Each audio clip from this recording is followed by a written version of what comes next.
Good afternoon and welcome to the final edition of the Rotoworld Fantasy Basketball Q&A for this season. I'm Raphielle Johnson, joined as always by Noah Rubin.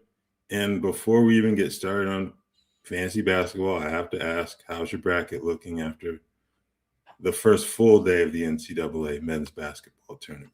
I think we talked about this while blurbing last night. I do a lot on the app or whatever, but I like to have one printed out. We have a nice section of orange here because I galaxy brained picked Wisconsin to the Final Four because they had been pretty good with some advanced stats in the couple of weeks leading up to the tournament. I was like, you know what?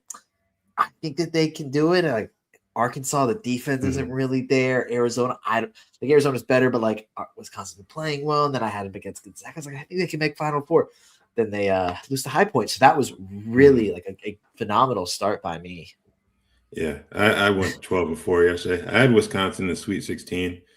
Given the High Point head coach's comments after the game, I'm glad it happened because that man spoke some truths about scheduling. Also, we all like to see a good upset. Siena almost pulled it off yesterday, but ran out of gas. And with that, obviously for some of you, you're in the thick of your fantasy basketball playoffs. Others, maybe just starting this week or next week, depending on the size of your league and the size of your playoffs. So we're here to help you guys out as best as we can, try to get you some money, some bragging rights, whatever you're playing for in your fantasy league. So we're going to get started with Jiggy831. Thanks for tuning in again, Jiggy. 12-team head-to-head 9-cat playoff start next week.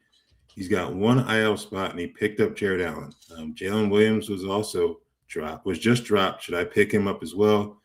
Worst players are Cam Johnson, Jenkins, and Precious Achiuwa. He's got a part two, but we'll start with part one here with the Jalen Williams question first. So definitely pick him up. He, for what it's worth, posted on Instagram that he'll be back soon. What that means, what's soon? I don't know. They have the best record in the league. Definitely pick him up. Could be as soon as Saturday. We'll see the injury report will drop in a few hours, so I'll give us a better indication. As far as who to drop, is it? Gosh, that's not an easy decision on who to drop because Cam Johnson's finally playing the best basketball of the season. Jenkins been he's going to start with Cade Cunningham out for a couple weeks. First game was a little rough, but there was some stuff to like, and don't really want to drop him. And then Precious Achiuwa has been pretty good too. Gosh, do you have a strong opinion on who to drop here? I feel like Jalen Williams is better than all three. He's at bottom line, pick him up. But gosh, I think Cam Johnson might be the one that I'd move on from these three. I don't know. Obviously, his role within that Denver offense is consistent, but the upside that Jenkins can bring you in the short term, and we've seen what Precious has done over the last month or so.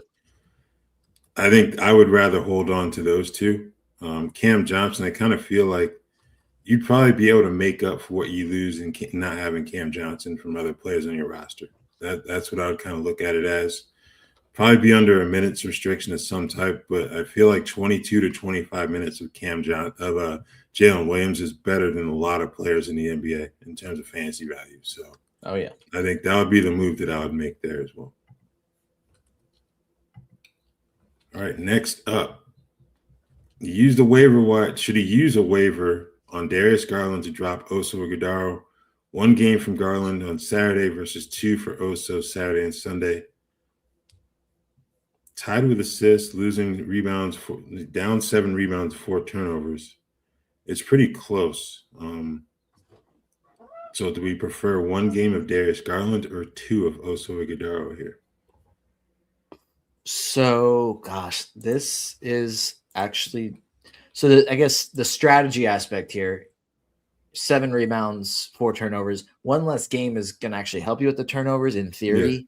Except if we look at Garland's last 2 games, he has 1 with 8 and 1 with 0. So, before that, it was 1, 2, 3 pretty consistently. But in theory, 1 less game should help with the turnovers. Tied assists, Garland is getting more assists per game, but Iguodaro is averaging like 5.5 assists the last 2 games or something like that. Mm-hmm. So like, will that continue? I don't know, but it may be worth it there. Up free throw percentage, Garland obviously, like, he's certainly not going to hurt your free throw percentage. But if you're up 5-3, I think I would pick up Garland, because I feel better about him getting you at least 6 assists. Whereas Iguodaro, it could be pretty good for assists because he has the last 2 games before that. It was kind of So maybe he has a game with 2 and a game with 3, and it's less than Garland. Plus, like, Iguodaro is not a great rebounder, so he may not be able to make up that difference there. And I feel like less of a liability to ruin the free throw percentage because that's a very, very slim margin, and you want to make sure you keep that lead as best you can. So just the play it safe aspect, I think I'd go Garland.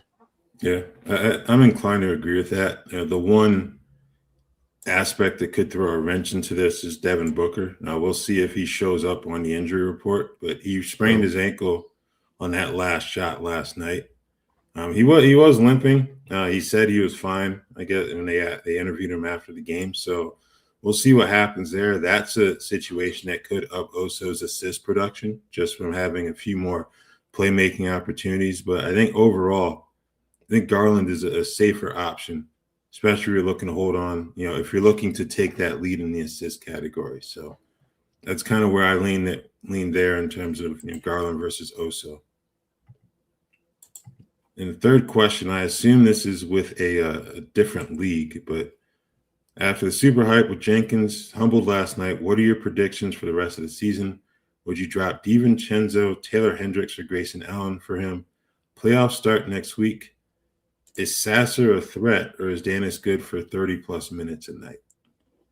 So Sasser's out tonight. Yeah. Played, a little bit off the bench last game, but that should be even more minutes for Jenkins, but or not, maybe more, but like safer. Yeah, I don't think they're going to give him like 8 extra minutes. He's going to play 14 minutes, but like his role should be safe in theory, at least for tonight, and then beyond that, like, should still be pretty good. Yeah. Drop Dante, Hendricks, or Grayson. I consider Grayson just because of the knee issue. Yeah, but like, but still, he's really good. They have a back-to-back Saturday, Sunday. He's good, and if Devin Booker ends up being out, it's like, Booker's out and Grayson Allen plays. I really would want that. Dante DiVincenzo, no Anthony Edwards has not been great, but he's still going to get opportunities. And Hendricks has been really, really good. So, yes, to add Dennis Jenkins, I'm expecting him to be a good source of assists and steals the rest of the season with some spotty, streaky shooting. Like, he'll have some really good nights and he'll have some really rough shooting nights, as we saw last night. I'm tempted to drop Dante DiVincenzo just because the past few, like, couple, maybe less than 2 weeks, has been rough. But the last couple games have been even worse. So if he was, if he was that stretch late February, early March where he was playing really well, it'd be one thing. But yeah, I think dropping Dante DiVincenzo to get Jenkins, who like should be starting the rest of the season. Like, Cade may come back for a couple games, but that's not a guarantee. Like, the timeline with the lung is all over the place. There was one example, it was Terrence Jones, where it was like 2 weeks and he came back. But then there's examples of it being like a 6-week recovery. And it's like, well, if you're talking about lungs, like, you can't rush that back. Like, that's your entire life. Like, that's not like, we're going to risk like further injury. It's like further injury is like, so if you take the final 3.5 weeks, 3 weeks at this point, and say, Cade, you need to get as healthy as possible. We're not going to rush you back for you to get 4 games for you to be up for awards. Like, sorry, we want to win championships. And then they have the week off for the play-in tournament to happen. Like, in theory, Cade should be hopefully back for the start of round 1. I think Jenkins starts the rest of the season. Yeah, I kind of feel like the only motivation to bring him back would be for all NBA purposes. And that's probably not the best motivation when you're talking about someone's health. And also their position is, I'd say, the favorite in the East. They've earned that to this point, having the best record. Obviously, Boston is going to be in that conversation because of Jason Tatum's return, but Detroit's focus is going to be on taking advantage of this season going as deep as they can in the playoffs. So I think for that reason, like Noah said, Dennis Jenkins is going to have really good opportunities the rest of the way.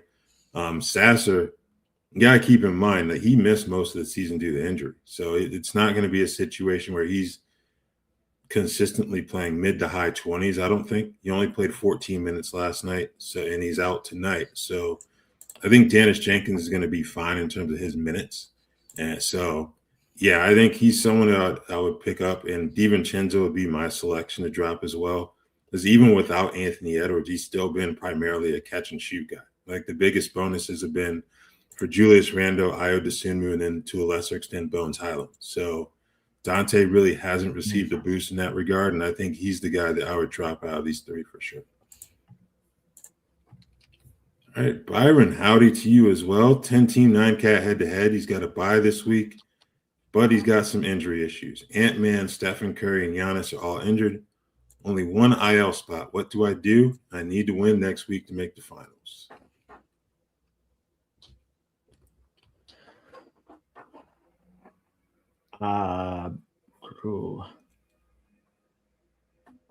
Let's look at some timelines here. Giannis is in a standoff with the Bucks about whether he's going to play again, which is, just continues to be a wild story. Steph hasn't played since January. It just feels like they're going to continue to say, I don't know, I guess the Warriors with Steph at this point have to be more strategic than anybody else. It's like they're currently the 10th seed. Grizzlies are 11th. They're not being passed. They're making the play-in tournament. Then they play they're a half game behind the Trailblazers and Clippers. Are they going to catch up, make up ground without Steph? Probably not. But is it do you try and bring him back early to try and make up that half game to potentially get the 8th seed, to potentially beat the Suns, to potentially play the Spurs in the first round? Or do you just say, hey, Steph, you get as healthy as possible, and we're going to hope you get hot enough in the playoffs for us to make a run? We don't have Jimmy Butler. I don't know. To me, I'm Steph feels like the least likely to be back soon, just because Giannis seems very adamant about it. We know Anthony Edwards is going to, I think it was a 1 to 2 week reevaluation, but we've also seen him return. I think there's multiple examples of him having a timeline for return and returning significantly earlier. So not saying that it's going to happen, but we could easily see Anthony Edwards be closer to that 1 week as opposed to 2 week recovery period. So definitely holding on to Anthony Edwards in that IL spot. But if you need to stream in or pick up somebody else, I don't know. I'm not super confident that Steph or Giannis plays next week. Yeah. Or even the week after, but I don't know. I feel like the Bucks need to shut down Giannis. I understand that he wants to play, but at some point, it's not noble. It's just stupid because they're in a situation where they aren't going to make the play-in. I think it's pretty safe to say they aren't going to do it. You think about the run that the Atlanta Hawks have gone on. I kind of feel like, that 11-game win streak has been a big reason why that East race at the bottom of the play-in has kind of closed down, in addition to Milwaukee's injuries and poor play. So, right, Santa Clara, Kentucky. Jesus. I had Santa Clara. I'm sorry. Wait, what? Oh, my God. You turned around, Ralph. I turned around. He banked that in from half court. It was a little inside half court. All right. Okay. Yeah, no worries. But yeah, getting back to that, if I were to drop any of those three, it would probably be Giannis, because first and foremost, that front office needs to get some stones and tell him he ain't playing. That's the biggest thing, because your responsibility is to the franchise. Obviously Giannis is giving them plenty, but the responsibility is to the franchise and building up their draft lottery odds to where they can add another talented piece to the puzzle moving forward. Frankly, the Miles Turner signing hasn't worked out. Like, it's just it hasn't worked out at all. So who are you going to bring in, not just to like amplify Giannis in the future if you hold on to him, but potentially be a key building block if he throws a fit and decides that he wants to get moved this summer? So I think that needs to be their priority. I would drop him under that assumption that they'll eventually get their ducks in a row, so to speak, and do that. Steph, I could see him getting shut down to like the plan, maybe getting a couple games just to get some of the rust off, because whether it's San Antonio or Oklahoma City in the first round, they aren't getting out of that. I don't know. It's like, which one do you choose? Like, either way, you're probably looking at a gentleman's sweep at best. So, like Noah said, getting him healthy to take that swing is going to be the priority. And he's the one that if he's close to playing, he's going to try to play for sure. So I think he's the one that I would definitely look to stash and hold on to. The other two is kind of a take your pick, but which one you're going to move on from. But the second part of his question, do I also grab Javon Small or Trey Jones? Droppable players in Melton, A.J. Mitchell, Gigi Jackson, Musa Diabate, and Jakob Poeltl. I wouldn't consider Poeltl, Gigi. I'm not really considering those players droppable. I'm not really interested in Javon Small. If it was a little bit more consistent there, then sure. But still on a two-way, so you can't still play on a two-way. Yep. And you have Ty Jerome there playing sometimes, and when he plays, he's really good. Cam Spencer's there. Walter Clayton Jr. is there. Like, the minutes are inconsistent for everyone, so I'm not really interested in Javon Small. Trey Jones is an interesting one.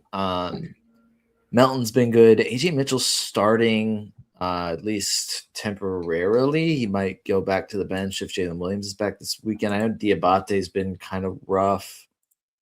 I think the conversation is probably between Diabate and AJ Mitchell, and the only reason AJ Mitchell's in there is if he goes back to the bench. But even though he's still been pretty good, I think adding Trey Jones and dropping Diabate is a move I would make. And then to your point with the Giannis thing, like, and even Steph, like Giannis, like, yes, the Bucks need to just be like, this is our team. Like, we're running the team. Like, you can't suit up. Like, we're doing what's best for the team, not what's best for Giannis, or what we think is going to maybe make some fans a little bit happy that they get to see Giannis play one more time. Like, it's going to make fans happy is winning basketball games. And you're not doing that this year.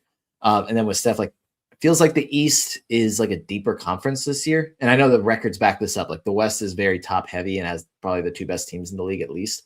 But the East is very deep. So it's like some of these teams in the West is like, I don't really see any of these play-in teams putting up a fight really against the Thunder or Spurs. So it's like, how much do you want to risk? Like, you just focus on Steph's health, have him healthy next year, have Jimmy Butler. Like, you've been saying this for the last few years, you can put together one more run or something like that. But like, you have work to do with the roster, but taking Steph out of the equation, if you like risk him just continuing to have a knee issue moving forward, like that's a very scary outlook. And it's just kind of a, like, creeping as like a little preview of what the franchise is going to look like in the post Steph era, whenever that is.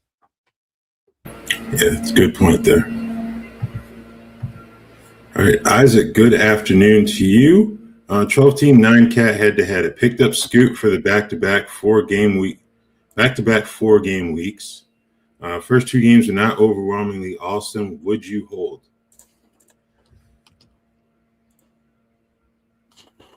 I think I just dropped Scoot in a points league, not a category league, but even worse in a category league, honestly. Let's see. They play at Minnesota, at Denver to finish out the weekend. Next week it's Nets, Bucks, Mavs, Wizards. That's appealing. Mm-hmm. Wait. Okay, I see. Maybe I hang on to him, give him another chance, just because the matchups next week are favorable and they're all at home. Like, the rest of this weekend may be a little rough, and maybe you're trying to survive in the playoffs. So if you feel like you need to drop it to do that, then that's fair. But I'm intrigued by next week enough to hang on to him if it's possible. Yeah, I think my question there is, which part of that Sunday, Monday back-to-back does he play? Like, if he plays against Denver, then you lose out on Brooklyn to start next week. 3-game week, you still have an advantageous schedule, but I'd much rather have him available for that Nets game. He's been playing back-to-backs, though. Okay. All right. So that's good. So, I mean, like, the minutes have been – I'm looking at – so let's see. He played one back-to-back right before the All-Star break and played around 20 minutes in each. Minutes ticked up a little bit. Let's see. He did 23 and 24 in a back-to-back, and then 24 and 20 in a back-to-back. So, like, seems to be just like kind of a normal rotation on back-to-backs. He's playing and playing his normal minutes. So hopefully that holds, and then maybe look into a blowout or two and he gets extra minutes. I mean, like, I'm not one to be like, oh, they play bad team, lose game by many points, like extra minute, but like Nets tanking team, Bucks seem to be tanking team, Mavs not quite the level of extreme, but tanking team. And then Wizards tanking team. Yeah. So in theory, you should win one of those games, at least one by a lot. Yeah, it's a good call there. I've never been big on Scoot, especially in category leagues. But, you know, if you have him at this point, I think you kind of should hold on to him. You know, like Noah said, with the schedule coming up, maybe you take advantage a little bit. Maybe he takes advantage a little bit, I should say. But yeah, if you had him for this long, you know, you picked him up for those 4-game weeks, you might as well hold on to him. So, yeah. All right. Kyle Filipowski's minutes have been trending down a bit over the last week. Is he still a hold? It has been rough recently. Before that, he was still pretty productive, but the minutes were limited. Just interesting for you. Like, I'm very confident that next year they're going to try and win games, but right now, like, they're trying to improve their lottery odds. They currently have the 5th best odds, which if everything goes wrong, 4 teams leap them. There's like a 0.6% chance of that happening. They fall to 9, the Thunder get their pick. So, like, just trying to avoid that. They're going to try and lose more games, potentially move up a little bit. So, like, limiting Kyle Filipowski's minutes, that's nothing to them. Like, that's fine. They kind of know who he is. They've seen him a little bit. They know what he can be.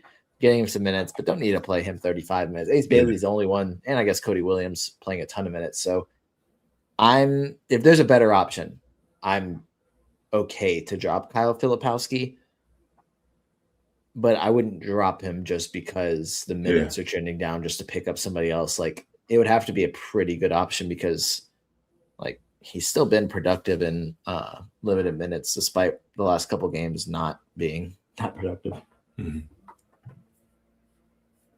Yeah, looks like 23 to 25 minutes. I think that's fine for him. You know, you look at the rest of that front court rotation in terms of guys who are healthy. They have to play him to a certain extent. There'd probably be a league investigation if they didn't play him. You think about like an Oscar Tshiebwe, or you've seen Anderson Garcia playing minutes recently. But yeah, like that's I don't think he's going to be completely shut down just yet. So I would hold on to him for a bit longer here. And the only negative is that their schedule, let's see.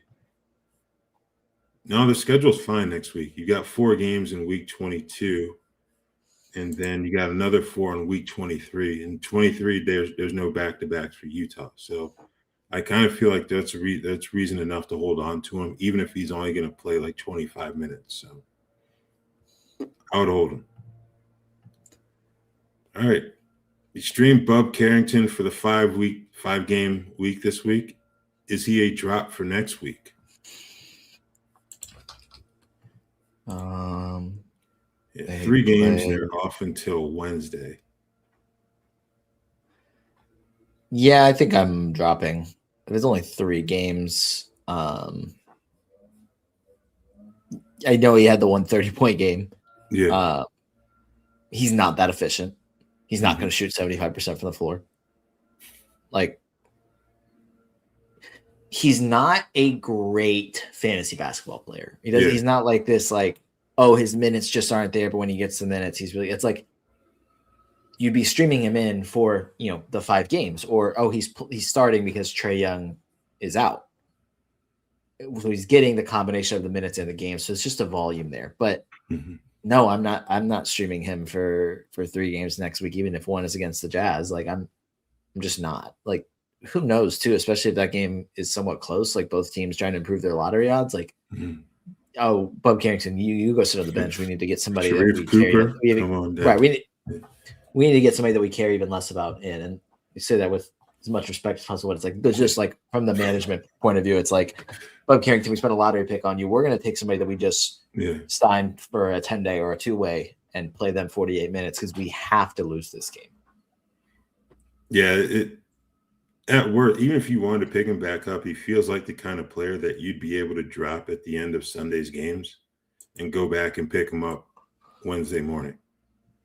So, yeah, I would move on from him, and I wouldn't be pressed to move back onto him just for that Utah game, because next 2, Golden State going to be playing for playoff positioning. Same with Portland on Sunday. So, yeah, I think you can afford to move on from Bub Carrington, as good as he was a couple of nights ago. So, all right. Isaac, I'm glad we could help you out throughout the season. Thanks for tuning in. For sure. Appreciate the kind words on that. Thank you. Same to you, Rizzy McGuire. Thank you. Yeah, thank you for tuning in. Hope it led us some W's. Yeah. Exactly. We don't want to help you lose any games, but What if you had fun? Then? Yeah. That's the most important thing. You have fun. Pause. Good afternoon. Yeah, but what's up? All right, Machiavelli. Is Precious Achiuwa trending down, or is he still a must roster player? I mean, I think he's still a must roster player. Yeah. A couple of subpar games in a row. Before that, it was back-to-back 20-point double-doubles. Just looking at his box scores, it's very inconsistent, but the highs are very high. Yeah. So yeah, I'm still keeping him around. 4-game week next week too. Finishes up with a game against the Nets this on Sunday for this week. So it's a nice little matchup there. Yeah, the 2 games you get 20-point double-doubles, they won. That was the Utah and the Clippers. Then he also, let's see. Their 4 wins this month are against Utah, the Clippers, obviously, but then Chicago and Indiana. So it's not like he's someone they're putting in there and they're beating teams that are like legitimately good because of his play. Like the Clippers, obviously they're a playoff team, but the other 3, those are all lottery teams that he's put up those numbers against. So I say that to say that he's probably someone who's going to be safe from getting pulled from that lineup because you might be winning games. And those first 3 games of next week, Charlotte, Orlando, and Atlanta, those are all games they're probably going to lose if you look at it on paper. So, yeah, I think he's still a must-roster player because he's not a huge threat to win enough games to, like, screw up their draft lottery positioning. So, yeah. All right, Jay, good afternoon. My matchup is coming down to points, field goal percentage, and blocks this week. How do you decide what to target in these situations? He's debating dropping Musa Diabate for Mitchell Robinson or Christian Brown. My immediate thoughts are Cat is questionable tonight for personal reasons. I have no idea what the situation is. Hopefully it's nothing like major, but personal reasons are a kind of like one where it's like, why would they put him on the injury report if he was going to play? So I would think that could be a start for Mitchell Robinson tonight. Certainly going to help field goal percentage and blocks. Christian Brown, obviously strong in field goal percentage. I think both are decent options. Brown's also been a really good source of points recently. He's been scoring a lot. So I agree with the move either way. To me, if I'm looking at like what categories to target, I'm looking at the more reliable one. Like they should both be good for field goal percentage, but I'm not typically targeting field goal percentage because it's like a hard category to target just because like for it to really, really help you have to get extra volume and efficiency. So it's like, I just got to hope that some of these guys are going to shoot well, and both those guys are good candidates. So like, I'm not saying be delusional about it. Like we were just talking about Bub Carrington. I'm not like, well, I need field goal percentage help. He's going to take shots. Maybe he'll make some. Like not like that, but points and blocks.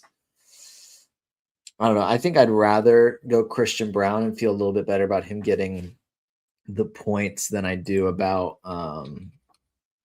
actually let me think about like okay, yeah, Denver has 2 more games, and then the Knicks have 2 more games as well. So they do. I still like just feel a little bit better about Christian Braun getting points than I do about Mitch Robinson. Because like Mitch Robinson could get a start tonight, but there's no guarantee. And that doesn't mean that's gonna stick on Sunday, whereas Christian Braun last 2 games, 26 and 22 points while shooting 57.9 and 77.8% from the floor. So like I like what Christian Braun's doing. They just lost to Memphis.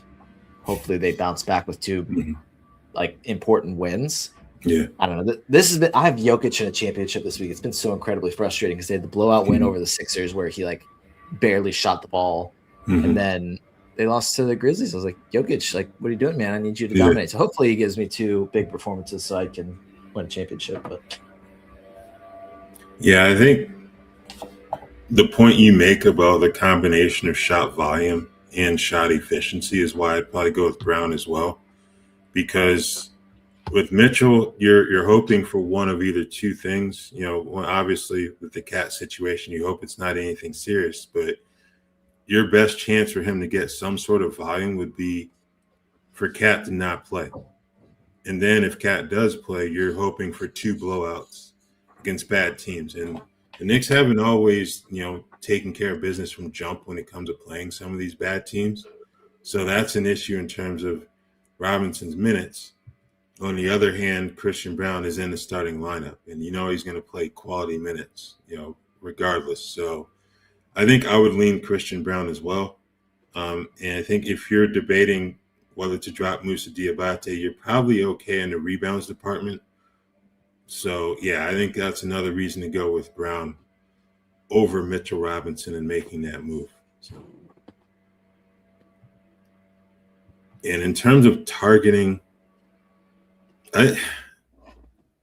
field goal percentage can be tough. I think blocks would be the one, but that's kind of tough to do just because of the number of guys that can get you like legit value in that category. As opposed to like steals, I think it's a little bit easier to find guys in the waiver wire for that category. But yeah.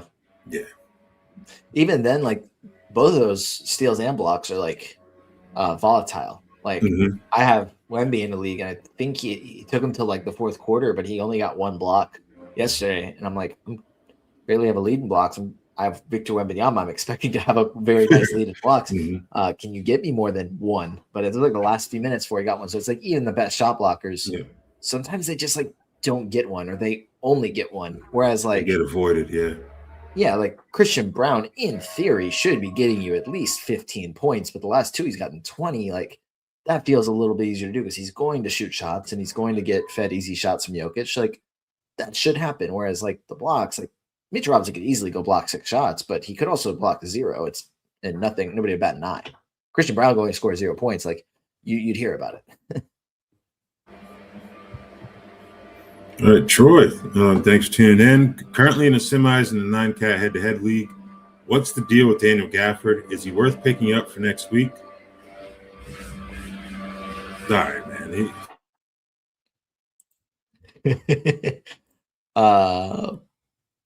The deal with Gafford. They played in their last game, 24 points, 8 boards, and a block. Pick up for next week. Okay, so next week they play 3 games. Warriors, Nuggets, and Portland. I might try and look for somebody that plays 4 games as opposed to somebody that plays just 3. Which Melton does play 4 games. I like that as an option. Like the last game was pretty rough. Before that, he had a handful of good games, though he has kind of alternated availability. Sometimes on back-to-back, sometimes not. So it's like, I guess the last 2 were because of back-to-back. So that last one was, or I guess the one before that was not. So in theory, he should be available. The games are Monday, Wednesday, Friday, Sunday, so no back-to-backs involved. In theory, hopefully Melton available, and then assuming that's Chaney Johnson. I don't know if it's pronounced differently. It is Chaney. Okay, cool. They play 4 games.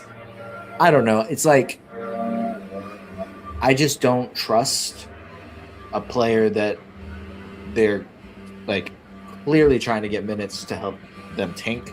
Mm-hmm. If he had he's had a couple decent games, but if he had done a little bit more, I might be more inclined. But at this point, I think Melton's probably the best option. Yeah, I'd agree with that. All right, Daniel, good afternoon. He's got a championship week question. Given pivotal categories appear to be steals and assists, I dropped Alsar Thompson for Gary Payton Jr. and Brooke Lopez for TJ McConnell. Were those good moves?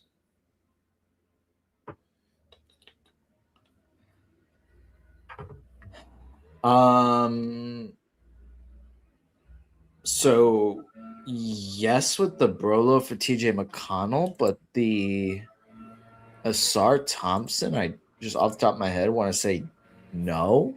But am I missing something with Gary Payton? Okay, he's been on a run that I didn't realize it happened. Yeah.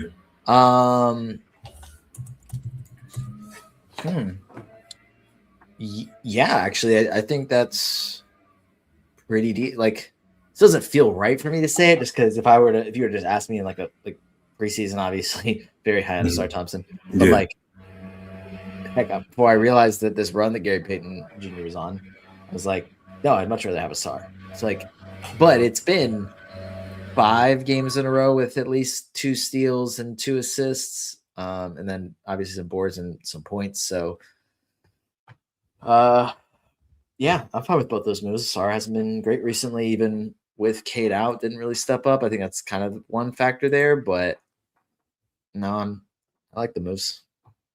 The lineup change goes into effect tomorrow that he notes there. So he'll have Alsar for today's game. And let's see who they're.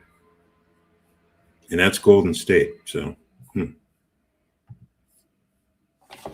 you still get tonight's game. So that's good. But yeah, I think that's a fair move, given what we've seen from Payton over the last couple of weeks. And, we still don't know, like we said earlier, when Steph Curry is going to be back. So he's one of those guys who's benefiting from a playing time standpoint.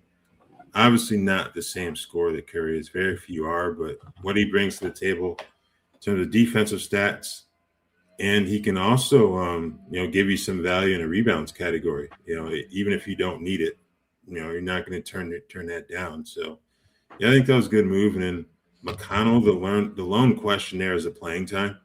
How much is he going to play? They've kind of been limiting his minutes more often than not, but I think he played good minutes the other night here. Yeah, 20 minutes against the Knicks, then 20 against Portland in both games of that back-to-back. If you get the night like Sunday where he played 28 against the Bucks, that's fine, but that one can be a bit difficult there. So Lopez hasn't provided much either, so I can see why he did that, where you need steals and assists, but I feel better about the Gary Payton Jr. move than the TJ McConnell move, just from a playing time standpoint. All right, Troy would like to know, is Grayson Allen worth holding with only 2 games next week, 9-cat head-to-head?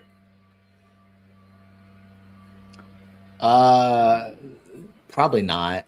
Just 2 games is just too much to overcome. Unless it's Devin Booker, don't really know how much value you're going to actually get in a 2-game week from any of the Suns players. So, especially because he's missed the last 2 games, dropping him now to try and maybe get somebody else for this weekend as well could help. So, yeah, I'm definitely okay dropping him just to get a couple more games.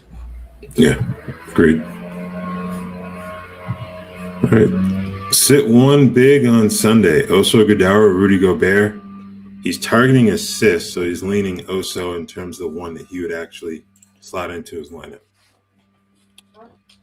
Yeah, I'd say if you're targeting assists, Oso Ighodaro. And actually last 3 games has 19 assists, so averaging 6.3 assists per game over his last 3. Rudy Gobert, how many games do we have to go back to get to 19 assists? 1, 9, 11, 16, 17. Okay, so he has 21 assists in the month of March, and Ighodaro has 19 his last 3 games. So yeah, I like Oso Ighodaro, especially if you're really targeting the assists. Yeah, it's pretty simple there. You need assists, you're going to go with Oso there. That's even if Booker plays, just because they're willing to run a bit more of their offense through Oso as a secondary playmaker. So, yeah. Yeah. Also with that, the Suns played the Bucks on Saturday, and the Bucks have been one of the worst rebounding teams lately. Portland and Boston are Minnesota's matchups this weekend, better rebounding teams. Yeah, so. Good call there. All right. No need to apologize, sir. I know I should be streaming, but I don't know who to drop. Help, please. Drew, Dante, Quickly, Mikhail, Okongwu, Şengün, Randall, Harden, OG, Ware, Westbrook, Precious, Buzelis, and Hart on his roster. The 2 names that pop out to me are Khalil Ware and Dante DiVincenzo. Yeah. Ware's been just inconsistent, but Dante DiVincenzo's just been bad. So I think DiVincenzo's probably the one that I'm fine to drop to stream somebody in. Yeah, that he'd be my pick as well. Like we mentioned earlier, his role really hasn't changed with Anthony Edwards out, and you kind of needed that to be the case. For him to take on a bit more responsibility to get good value while Ant-Man is out. So he's the one that I would move on from if you're looking to free up a streaming spot. Kind of wonder, I don't know if I would drop Mikal Bridges, but I think he's kind of in the conversation given what we've seen from him recently in terms of the shooting slump and the absolute aversion of doing anything that would send him to the foul line. And yeah, so he's someone else I would consider, but I think Dante would be the one that I would definitely drop because I would bet on those games against Brooklyn and Washington being ones where Mikal can kind of get right, so to speak. So Dante would be the one I would drop. Khalil Ware, like Noah said, he's another one. Inconsistent production. They brought, I think, pretty sure he came off the bench. He wasn't available the other night, actually. They brought Norman Powell off the bench, so I'd imagine that changes eventually. Then you get Andrew Wiggins back as well. If that happens during your playoff weeks, Ware could be an even more challenging spot in terms of fantasy value. So either he or Dante would be the 2 that I would consider dropping of your players on this roster if you look to free up a streaming spot. All right, and yeah, thank you also for tuning in. I agree with your final statement. That's right. Let's go Knicks. I don't think Noah agrees, but that's all right. I'm not anti-Knicks. It actually looks like, I mean, with the standings right now, it'd be a first-round matchup, so that could be fun. I'm not looking forward to that. I'm not. The way that the Hawks have been playing the last few weeks. This is going to be a very Hawks thing, playing our best basketball in, Mickey Mouse March, and then a couple games right before the playoffs kind of look shaky, and then stumble into the playoffs and not look very good. So don't worry, you're fine. At worst, 6-game series where you guys win. That you just got to hope that the Celtics pass the Pistons now. You can get. I mean, frankly, I'd rather play the Pistons with or without Cade than play the Celtics with Jason Tatum round 2. So fair enough. Pistons won 3 of 4 in the regular season last year and didn't really do them much good. So, yeah. All right. Does Alex Sarr play either of the weekend back-to-back games for the Wizards? I'd say he probably plays one. It'd be different if they were playing teams that were trying to lose basketball games, but they're playing teams that are trying to win basketball games. So they'll probably play him against one of those, like not a back-to-back. And I'd imagine, if I were to guess, against the Thunder on Saturday, home game, in front of the home crowd fans, like that's a factor. So I imagine he plays one. Yeah, I'd agree with that. I think the home game's probably the one you want him to play. and you just leave him in DC, let him rest up. Then they have a long road trip after that. Yeah, that's true. Because then 2 days back at home, then you're out at Utah on Wednesday. So I don't know. Maybe he plays both because of those 2 days off, but I highly doubt it just because of where they are in terms of draft lottery odds. Yeah. Might be in their best interest for him to only play one, if one. So I'd bet on him playing one. Definitely not two. Maybe, I guess the argument for him to play two would be if he plays, as we've seen the past, I don't know when he's played the past month, he's not going to play that much, at most a little over 20 minutes. It's also against the Thunder and Knicks. They could play Alex R 48 minutes. They're not winning those games. So play him if they want. Don't play him. Yeah. I doubt they do, just because they have to keep up the standard of, hey, we're now playing him back-to-backs. We're not going to just play him back-to-backs against good teams, and then we want to improve our lottery odds against bad teams. Then, oh no, all of a sudden Alex R does not play back-to-back. They'll just keep with what they've been doing. No worries. No harm, no foul. Yeah. They still haven't ruled out Anthony Davis for the rest of the season, but no, they said for the rest of this month, because they're definitely going to bring Anthony Davis back for basketball. I'm so sure. Mm-hmm. All right. We're getting a Texas Tech win here. Florida won in overtime. Or not Florida. Kentucky won in overtime. Yeah. I think I picked Akron. Yeah, I know I picked Santa Clara, so we're off to a rousing start today. Wright State is beating Virginia at the half for anyone who has any interest in that. Yeah. Yeah, I had Santa Clara as well, but I had them losing to Iowa State. A lot of my upset picks, this was me being strategic. My upset picks, I had them losing the second round. So it's even if they, it doesn't work out, it's not too much of an issue, except for Wisconsin. That's the one that's going to screw me. But everything else is not looking too terrible. Obviously, if Virginia loses, I have them losing in the Sweet 16 to Iowa State. So that's not too bad. No, I did pick Texas Tech. I have them in the Sweet 16, as a matter of fact. That's one of those things where you kind of bet that one of the teams, you get out of conference where people don't know you as well.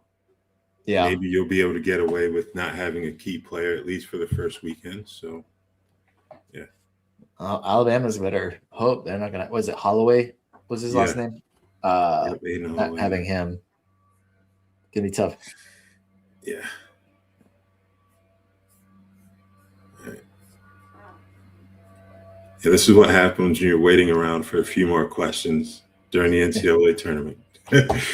How are your UNA Fantasy Championships right now? You're in the 30-team league, right? Yeah, I didn't make the play. I lost in the quarterfinals. Not the quarterfinals, around 30 the 16. Deep. 30 deep, yeah. Oh, I'm in the semifinals of that one, yeah. Yeah. Thanks to Bam Adebayo's 83-point game. I kind of feel like my opponent last week was a bit salty about the Bam Adebayo thing. But hey, man. That's fair. You'll be all right.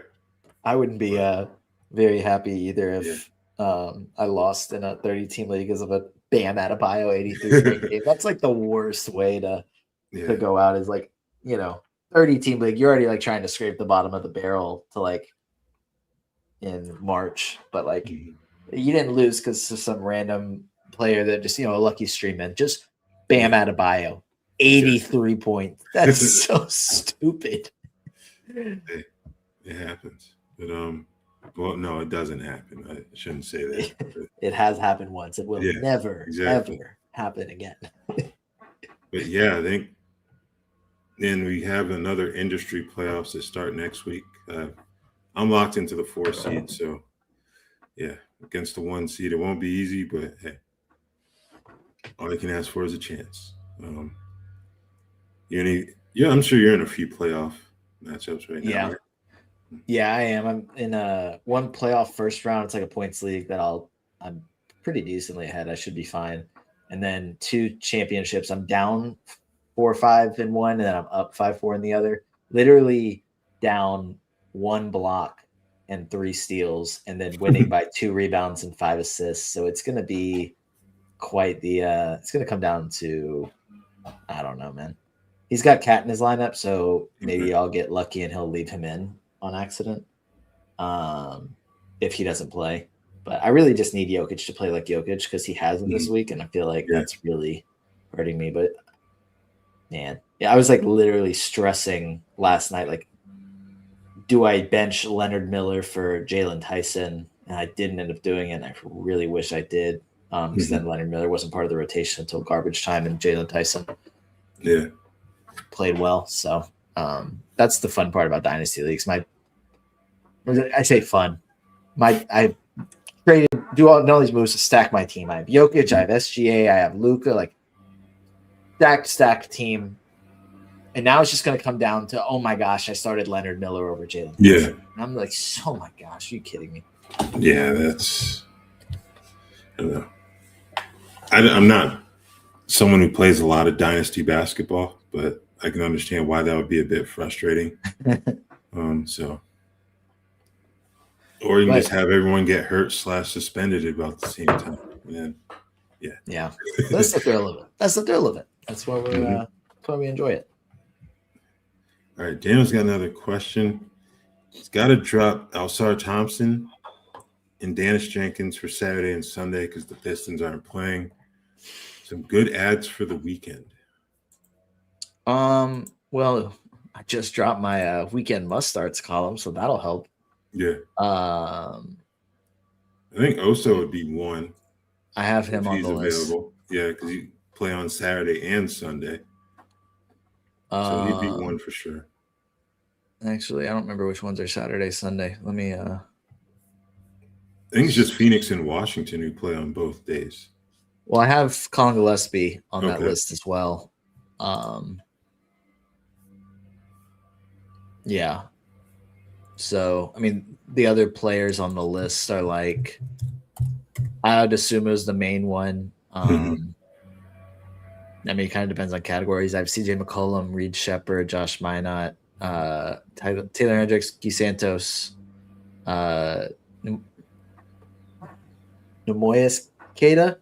Neemias, yeah. Neemias, and then a Kongwu as well. So it's like a nice mix of. I mean, like you're not going to find a Kongwu on the waiver wire. I mean, it's must starts, not must streams. So it's like some of these are like Yahoo high score leagues and stuff like that. But that's a nice mix of names. Like if I were choosing some favorites, I think Dosunmu, Gillespie, or Iguodala for the Saturday Sunday games. Taylor Hendricks. Those are probably some of my favorites. Yeah. I'd probably throw Will Riley on there too. He's played heavy minutes recently. Washington plays Saturday and Sunday. Feels like someone that they're going to let play as much as possible the rest of the way. Like Trey Johnson, his minutes have been a bit limited, and he hasn't been all that productive either. So I think I've leaned Will Riley there as well in terms of someone else to potentially pick up for the weekend.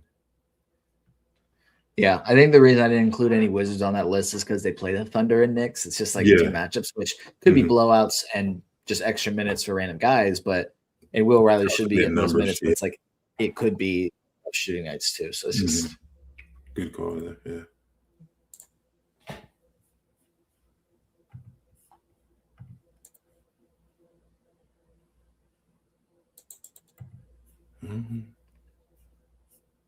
Kind of wonder if we should just end it here. Okay.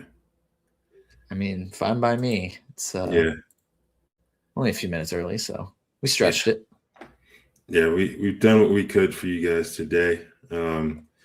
As always, thank you for tuning in, asked some really good questions. Thank you for doing so throughout the season, as a matter of fact. So not sure what we're going to do, a potential like dynasty type conversation for like the draft and whatnot, but I'm sure they'll have some other plans in the cards. So as always, thank you for tuning in. Enjoy the games this weekend and best of luck with your matchups.